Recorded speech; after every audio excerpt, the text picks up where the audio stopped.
Is it going? Yeah, it's going. G'day guys, how you doing? It's the Kiwi and I'm back with another video.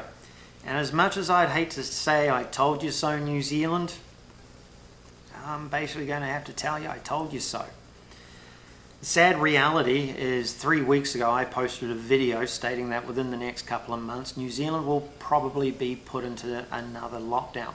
At least Auckland possibly going into a major lockdown, and then the rest of the country with less strict lockdown but still putting you into some form of lockdown. Well, the country hasn't gone into lockdown, however it looks like it could potentially end up getting there.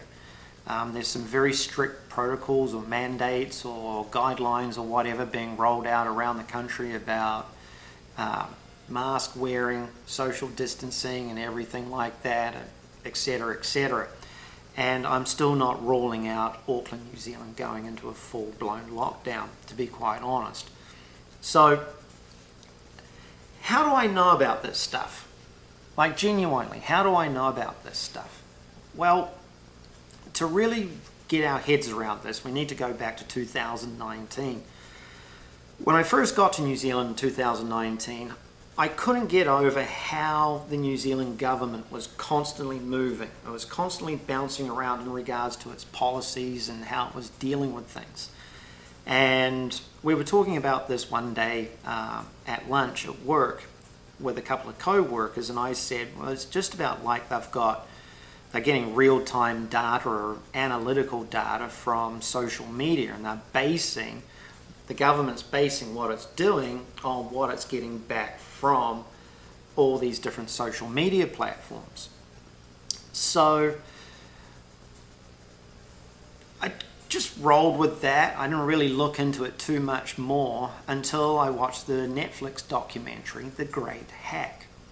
Now, in The Great Hack, it showed in great detail how a couple of social media platforms had been utilized to actually get Donald Trump elected. And it fell under the auspice of Cambridge Analytica.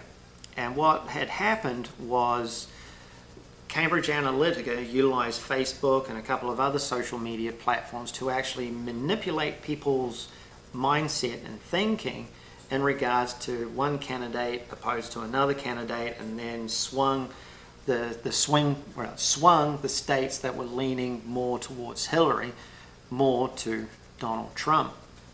Now, the interesting thing about that is Cambridge Analytica at the time fell under the umbrella of a major US industrial military contractor. And what was Donald Trump's first line of business when he became, or the first real bill that Donald Trump passed when he became the President of the United States? He passed the single largest spending bill in the history of the United States on the industrial military complex to the tune of $1 trillion. You see, what's happened is all these politicians have figured out that here's the government, here's the population, here's the corporations. Now, if the population is wanting to spend X amount of dollars on military equipment or electric vehicles or green energy, whatever you want to call it, what these people have figured out is bypassing the taxpayer. And they bypass the taxpayer by keeping you in a perpetual state of fear, lying to you, or using propaganda via social media platforms. That's pretty much it in a nutshell. So what happened in regards to this whole pandemic, you can literally take what happened with that Cambridge Analytica stuff and then apply it to the whole pandemic. You see, at the end of 2019, when I first started hearing about this whole COVID deal, I immediately did what I would hope the majority of the population would do, but I think it's more like maybe 1% or less of the population does. I jumped on this. I don't know if any of you really realize what this thing is. This is a computer. And on these things, I know it really seems hard to believe that you can use something like this other than Facebook or Instagram or even potentially, I don't know, TikTok videos. I really don't know, but what I've discovered is there is a plethora of information that can be found via one of these machines. It's just mind-blowing. I mean, thousands upon thousands of years of forbidden knowledge. So long as you, I mean, I don't know how difficult it is, but you take these things, these are called fingers, and you start looking for stuff online. It's incredible. I mean, seriously, you should. I mean, I don't know if you've ever tried it, but it's pretty cool. It's just like, oh my God. So at the end of 2019, I jumped online and I started doing research. And within that long, I had learned that the new virus that was running around was SARS-CoV-2. SARS-CoV-2 was around in 2002, 2003, and 2004. We didn't hear about anything about SARS-CoV-2 in 02, 03, and 04. I mean, I got swine flu in 2009. That was apparently an epidemic that was going around the world at the time. It was brutal. Nothing was said about that. So what was the difference? What happened here?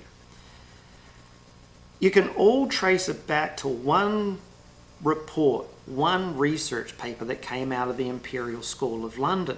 What happened was that report made it into the mainstream media, or was picked up by the mainstream media. Now, the reason why the mainstream media probably picked up on that piece of information was fair sales. The majority of the world are miserable. There's an old saying, misery loves comfort. So when people are miserable, they want to be comforted with more misery. So the media run with this report about how bad this new outbreak of this virus is going to be, even though it had been around in 2002, 3, and vanished in 2004. So the incredible thing about it is the media ran with it. Now, the interesting thing is the people that own the media platforms around the world are also major investors in the military-industrial complex in the United States. They're also major investors in pharmaceuticals.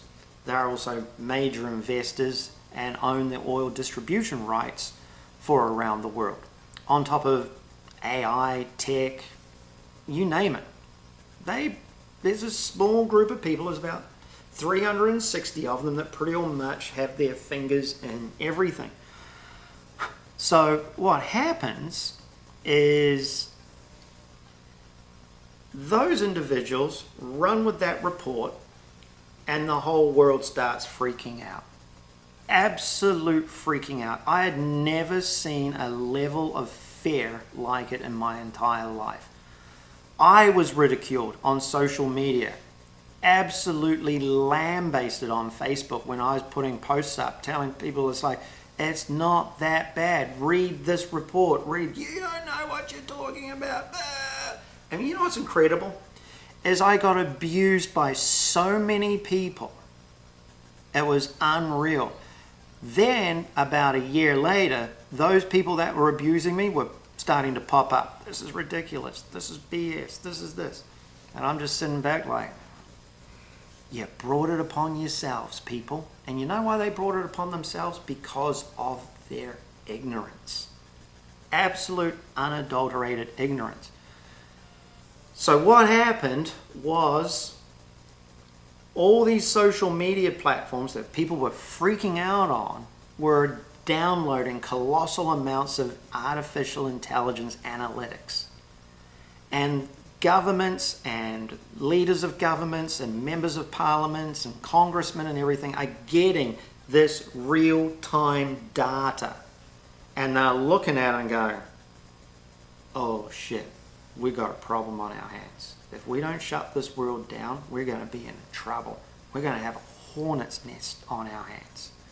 Now here's the thing. I'm going to leave a link below and in that link is a very, very, very prominent Canadian professor of psychology, Dr. Jordan Peterson, who openly admits that he is an advisor to certain Canadian politicians, and that those politicians were looking at the AI Analytics, and that's what made them shut Canada down.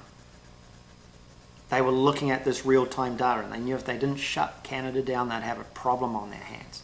But here's the problem. That rolled out around the entire world. It wasn't just Canada. It was everywhere around the world. But the issue is this. Once you give politicians that level of power, what happens? Exactly what you're seeing now. At first, they shut the world down to calm the population down. They had to bring about the combined human consciousness of fear and ignorance and calm it down.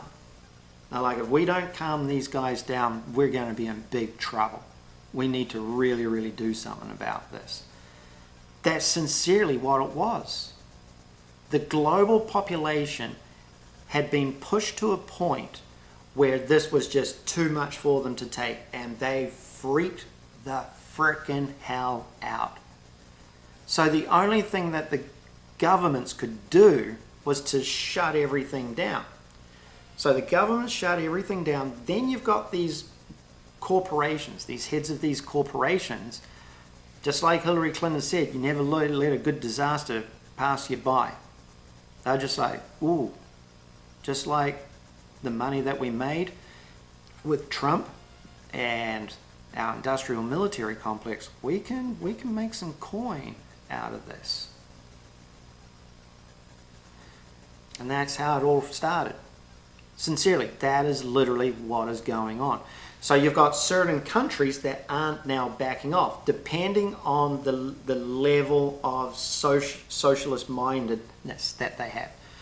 And there you can be a mild socialist or a raging Marxist. And unfortunately in New Zealand you've got yourself, pretty much you've got Marxists running New Zealand and also certain states in Australia. So the reality of the situation is the default setting for socialist Marxists is control over the population. They actually get off on it. You know, a good study in regards to people that are moderate left, to socialist, to Marxist, to conservative, to far right. The interesting thing is the United States is an incredible study of this, because you can go from different states and see the different mindsets and see how the different politicians are handling and dealing with stuff. Especially because you have to realize and understand that every politician has the ability to get his hands on the same data and the same information and everything else, right? So if they're getting all that information, there's going to be one group of people over here going like, these guys over here on the right will just say, well, you know what? This is a load of bollocks. This is absolute BS what these guys are doing. We aren't taking part in it. And then you got the radicals over on this side, the socialist Marxists, that are like, yeah, we can bring about our own little like dictatorship. We can control the population. We can control the people and all this sort of stuff.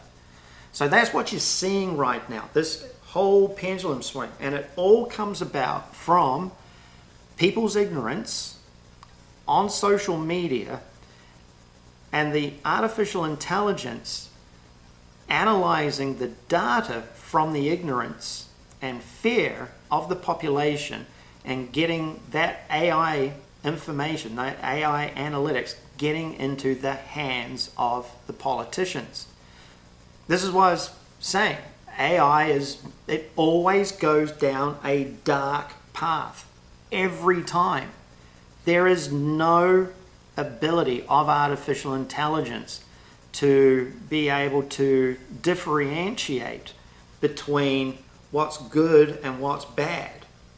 It always swings, always to the dark side, every frickin' time. So, and also, just to give you an idea of just how far off the whole Imperial School of London's report was, they were saying that this outbreak was going to be as bad as the Spanish influenza. Straight up, they were predicting millions of people, 50 million odd people dying, 100 million people dying around the world. Here's the reality of the situation. If a viral outbreak on this planet was to be as bad as the Spanish influenza today, you would have to have in excess of 390 million people die. Because what people don't tell you, like when the media is telling you, oh, this is as bad as the Spanish influenza, hold the phone. The world population in 1918 was 1.2 billion people. 2020, the world population was knocking on the door of 8 billion people. You have to take the numbers of people that died in 1918 and extrapolate that information out to the population of 2020. When you take those numbers and times it by the global population of 2020, you have to have approximately 390 million people dying. Have we gotten close to that? No, not even close. Not anywhere near close. All this has been about, more than anything, is people profiteering out of other people's misery. That's pretty much it. And right now down in New Zealand, that's still rolling out. That's still profiteering. They're still making their money. I mean, Jacinda Ardern has gone from being worth, what, roughly around $800,000 to a purported estimate of maybe 25 million since 2017. Give me a break. That's the video, guys. Hope you enjoy it. Cheers.